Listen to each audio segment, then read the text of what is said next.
ನಮ್ಮ ಅಡುಗೆ ವಿಶ್ವಕ್ಕೆ ಬನ್ನಿ. ಮಕ್ಕಳು ಚಪಾತಿ ತಿನ್ನೋದಕ್ಕೆ ಬೇಜಾರು ಮಾಡ್ಕೊಳ್ತಾ ಇದ್ದಾರಾ? ಒಂದ್ಸಲ ಈ ಥರ ಮಾಡಿಡಿ. ಒಂದಲ್ಲ 2 ಕಪ್ ಆದರೂ ತಿಂದ್ಬಿಡ್ತಾರೆ.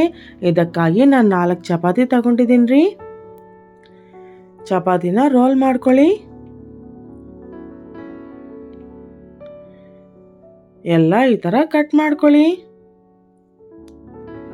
ಮಕ್ಕಳಿಗೆ ಚಪಾತಿ ನೂಡಲ್ಸ್ ಅಂತ ಹೇಳಿ. ನೋಡಿ, ಎಲ್ಲ ಈ ಥರ ಕಟ್ ಮಾಡ್ಕೊಂಡ್ರೆ ಉದ್ದ ಉದ್ದ ಆಗಿ ಬರುತ್ತೆ ರೀ.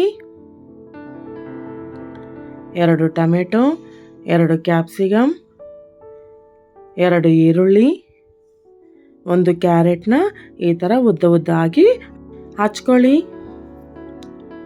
ಒಂದು ಬಾಣಲಿಯಲ್ಲಿ ಸ್ವಲ್ಪ ಎಣ್ಣೆ ಇಡಿ. ಅರ್ಧ ಸ್ಪೂನ್ ಶುಂಠಿ ಬೆಳ್ಳುಳ್ಳಿ ಪೇಸ್ಟ್ ಹಾಕ್ಕೊಳ್ಳಿ. ಹಸಿ ವಾಸನೆ ಹೋಗೋವರೆಗೂ ಹುರ್ಕೊಳ್ಳಿ. ಮೊದಲು ಕ್ಯಾರೆಟ್ ಹಾಕ್ಕೊಳ್ಳಿ. ಸ್ವಲ್ಪ ಹೊತ್ತು ಹುರ್ಕೊಂಡ ನಂತರ ಕ್ಯಾಪ್ಸಿಕಮ್ ಹಾಕ್ಕೊಳ್ಳಿ. ಅದನ್ನು ಸ್ವಲ್ಪ ಹೊತ್ತು ಹುರ್ಕೊಂಡ ನಂತರ ಈರುಳ್ಳಿ ಹಾಕ್ಕೊಳ್ಳಿ. ಈರುಳ್ಳಿನೂ ಸ್ವಲ್ಪ ಹೊತ್ತು ಹುರ್ಕೊಂಡ ನಂತರ ಟೊಮೆಟೊ ಹಾಕ್ಕೊಳ್ಳಿ.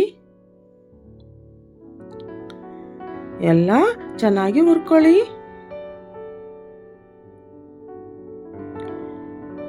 ಇದರಲ್ಲಿ ಸ್ವಲ್ಪ ಉಪ್ಪು ಹಾಕ್ಕೊಳ್ಳಿ, ಯಾಕೆಂದರೆ ನಾವು ಚಪಾತಿಗೆ ಉಪ್ಪು ಹಾಕಿರ್ತೀವಲ್ಲ, ಅದಕ್ಕಾಗಿ. ಸ್ವಲ್ಪ ಟೊಮೆಟೊ ಸಾಸ್ ಹಾಕ್ಕೊಳ್ಳಿ. ಸ್ವಲ್ಪ ಸೋಯಾ ಸಾಸ್ ಹಾಕ್ಕೊಳ್ಳಿ. ಸ್ವಲ್ಪ ಚಿಲ್ಲಿ ಸಾಸ್, ಹಾಗೆ ಸ್ವಲ್ಪ ಶೇಜ್ವಾನ್ ಸಾಸ್ ಹಾಕ್ಕೊಳ್ಳಿ. ಎಲ್ಲ ಚೆನ್ನಾಗಿ ಕಲಿಸ್ಕೊಳ್ಳಿ. ಇದರಲ್ಲಿ ನಾವು ಹಚ್ಕೊಂಡಿದ್ದೀವಲ್ಲ ಚಪಾತಿ, ಅದನ್ನೆಲ್ಲ ಹಾಕ್ಕೊಳ್ಳಿ. ಚೆನ್ನಾಗಿ ಕಲಸಿ. ಅಷ್ಟೇ, ಎಷ್ಟೋ ರುಚಿಕರವಾದ ಚಪಾತಿ ನೂಡಲ್ಸ್ ರೆಡಿ ಆಯಿತು ರೀ. ಇದನ್ನು ಬೇಕಾದರೆ ನೀವು ಲಂಚ್ ಬಾಕ್ಸ್ಗೂ ಕೊಡ್ಬೋದು. ನೀವು ಒಂದ್ಸಲ ಟ್ರೈ ಮಾಡಿ. ಇಷ್ಟ ಆದರೆ ನಮ್ಮ ಅಡುಗೆ ಚಾನಲ್ನ ಸಬ್ಸ್ಕ್ರೈಬ್ ಮಾಡ್ಕೊಳ್ಳಿ ಮತ್ತು ಹೊಸ ರುಚಿಗಳನ್ನು ಅನುಭವಿಸಿ.